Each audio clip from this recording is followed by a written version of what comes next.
if you've earned a pension, first off, congratulations.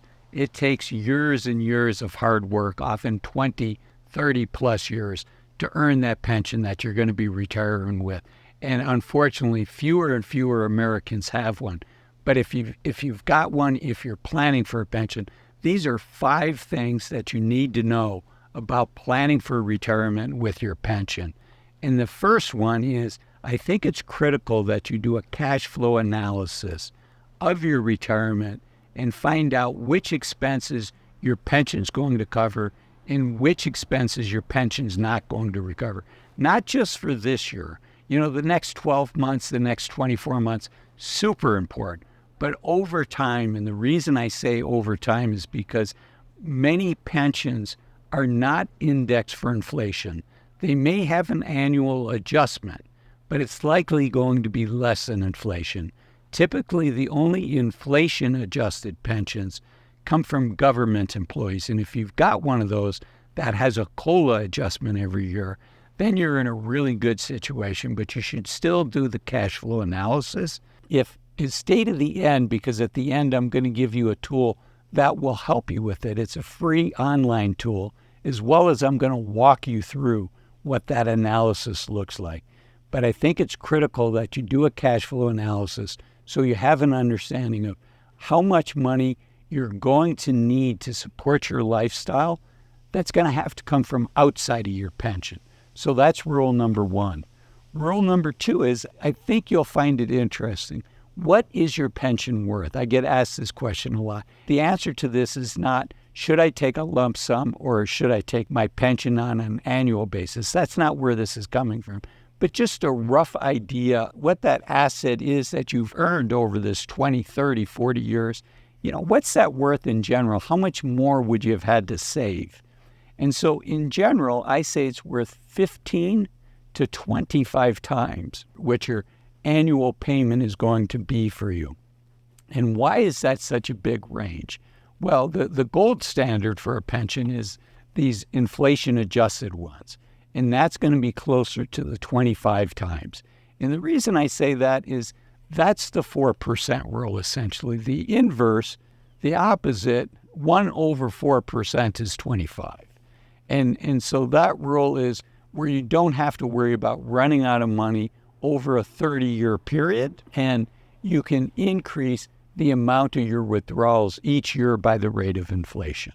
So that would be 25 times. So just to give myself easy math, if you receive $20,000 a year in your pension, that would say your pension potentially is, equivalent to you would have had to save $500,000 to get that dependable cash flow and to replicate that. So the 15 times is if it's not indexed for inflation. It could be a lower number, but at 15 times, if you're earning $20,000 a year from your pension, that would be $300,000. So if you're curious what that benefit is worth that you worked hard for, at $20,000, somewhere between $300,000 and $500,000. If you're getting $40,000 a year, double that, $600,000 to $1 million.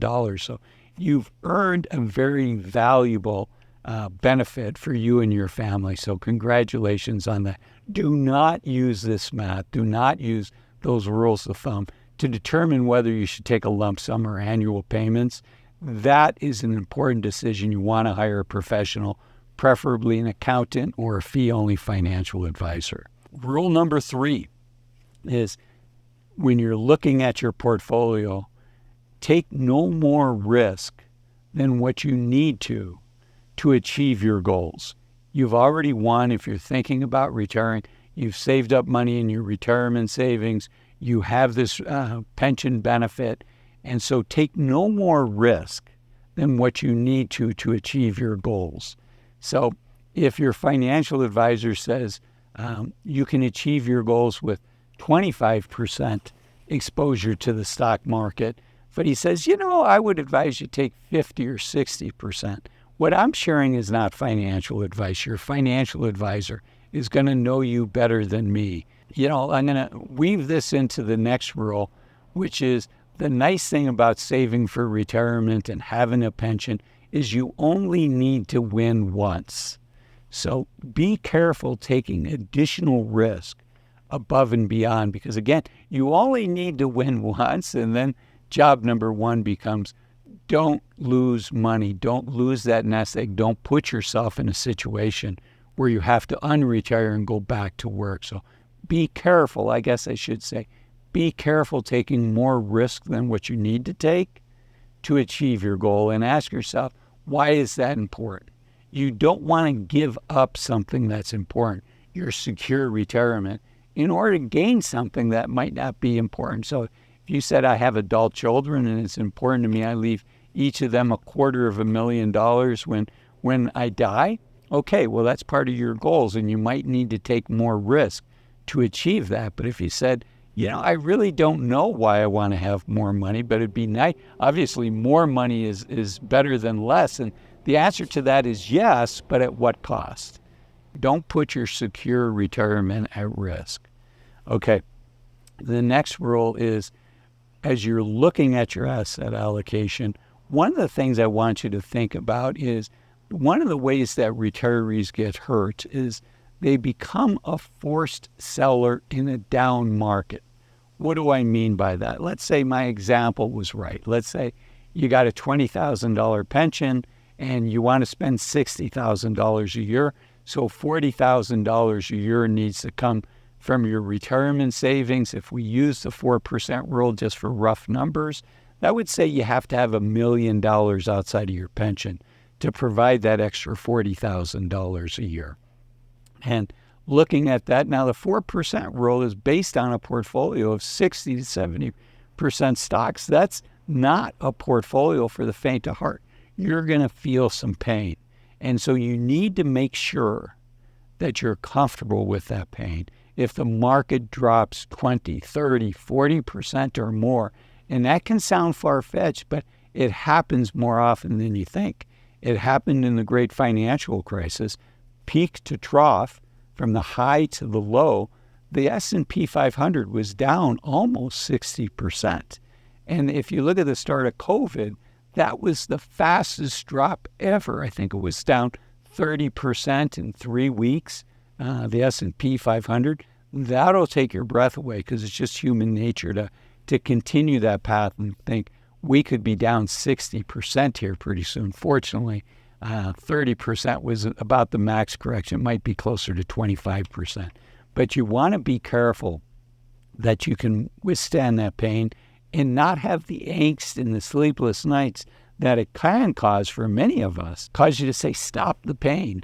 If 60 to 70% feels like a high allocation, if that feels like, you know what, if I lost 20, 30% of this $1 million, if I lost $250,000, think how long it took you when you were younger and building up your net worth to save $250,000. And that the angst can cause people to be a forced seller. And the other thing that can cause people to be a forced seller in a down market is, frankly, they need the money for living expenses, which is one of the reasons that high-quality, short-term bonds that are going to mature in 6 months, 12 months, 18 months, by companies that you're absolutely positively sure, in 18 months, I'm getting paid back this money. That's one of the places for bonds in your portfolio, is to allow you to fund your living expenses without having to take money out of stocks that could be down 20, 30, 40%. The other thing I'd say is think about your bonds not necessarily as 30% of your portfolio or 40% of your portfolio, but as 3 years of living expenses or 5 years worth of living expenses, where you can weather that storm for that period of time without having to sell stocks that are down. Okay, and rule number 3, the nice thing is you only have to get wealthy once. You only have to earn that pension once. You only have to get wealthy once. And then diversification, wise asset allocation, both things that a fee-only financial advisor can help you with, becomes really important, because it can be more difficult to to keep your wealth, to keep that nest egg, than it was to build it up. So think about that.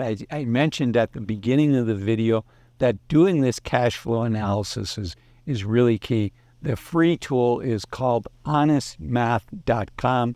You can look it up online. It's completely free, honestmath.com.